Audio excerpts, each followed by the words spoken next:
आज हम financial planning के बारे में चर्चा करें। हमारे जीवन के लिए फाइनेंशियल प्लानिंग बहुत ज़रूरी है। इसी से हमें फाइनेंशियल फ्रीडम मिलती है। हमें हमारे पास जो भी आय होती है, जिन स्रोतों से हमें आय प्राप्त हो रही है, सबसे पहले हमें तो उस पर इनकम टैक्स पेड करना है। फिर हमें एक बनाना है कि एक आय व्यय का विवरण पत्र। बाईं तरफ हमें बनाना है कि आय कि जिन जिन स्रोतों से आय प्राप्त हो रही उसको लिखना है। दाईं तरफ हमारे जो है व्यय एक्सपेंडिचर, जैसे बच्चों की फीस और हमारे रोज़मर्रा के खर्चे जो भी है। अगर हमने कोई कर्ज ले रखा, इंस्टॉलमेंट है, तो उसकी जो भी लायबिलिटीज हैं उनको। फिर हम देखते हैं कि आय और व्यय में से जो भी हमारे पास बचता है उसका हम इन्वेस्टमेंट जरूरी करना है।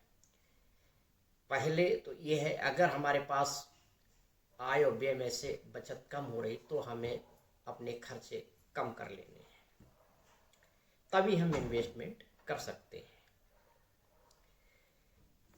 सभी लोग अपनी अपनी प्राथमिकताएं हैं। कोई कहता है मुझे अपने बच्चों के लिए फीस करनी है, कोई कहता है कि मुझे मकान खरीदना है, कोई कहता है मुझे विदेश यात्रा करनी है।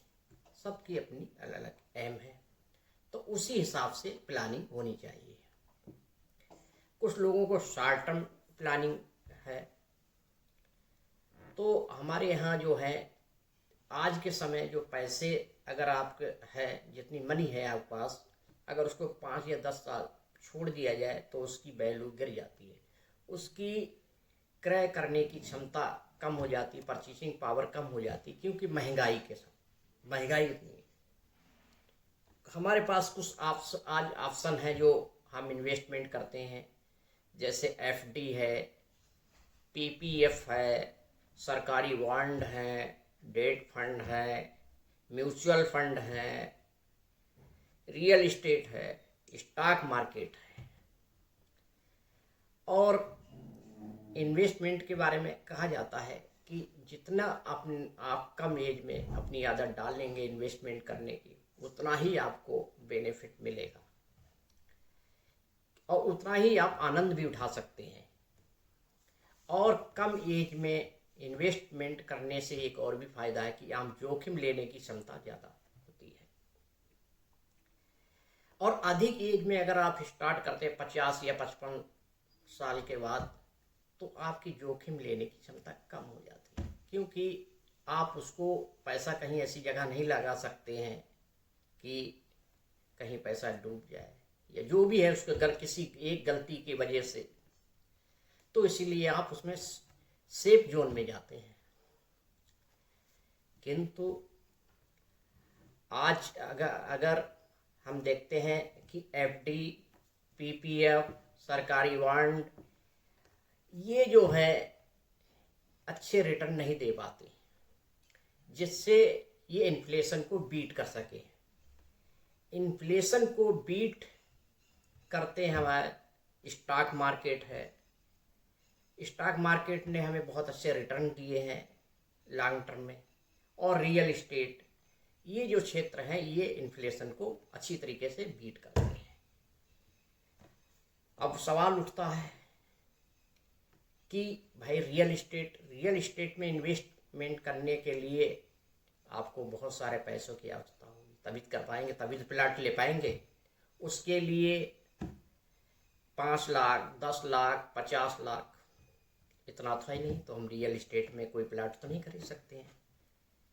जिनकी इनकम कम है, जिनके पास 100 रुपये हैं, 50 रुपये हैं, 1000 है, 1 करोड़ है, वो स्टॉक मार्केट में कर सकते हैं।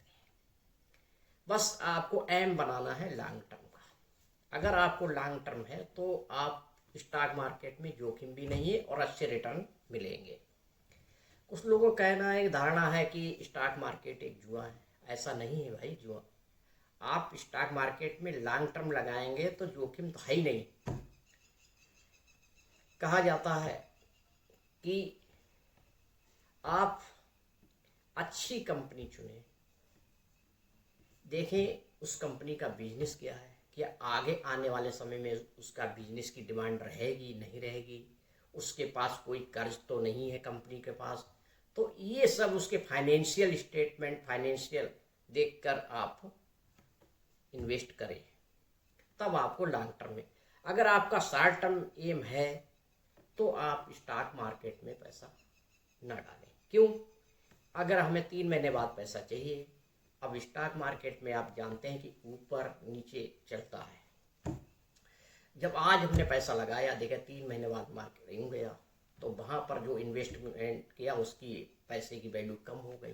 तो आपको पैसा भी बहुत ज़रूरी है निकालना, तो आप निकालेंगे तो आपको लॉस होगा। इसलिए जिनके पास पैसा ज़्यादा है वो भाई अपने रियल एस्टेट में कर सकते हैं। वॉरेन बफेट जी ने कहा कि सारे अंडे एक ही टोकरी में नहीं रखने चाहिए। अगर कहीं टोकरी टूट गई तो सारे अंडे टूट जाएंगे। तो इसी प्रकार आपको इन्वेस्टमेंट करना है अलग अलग सेक्टरों में। इसीलिए स्मार्ट पोर्टफोलियो तैयार करना है। और एक ऐसा जो क्षेत्र है जिसमें आपको पोर्टफोलियो को शेप दे सके, कमोडिटी। कमोडिटी को सबसे सुरक्षित इन्वेस्टमेंट माना जाता है।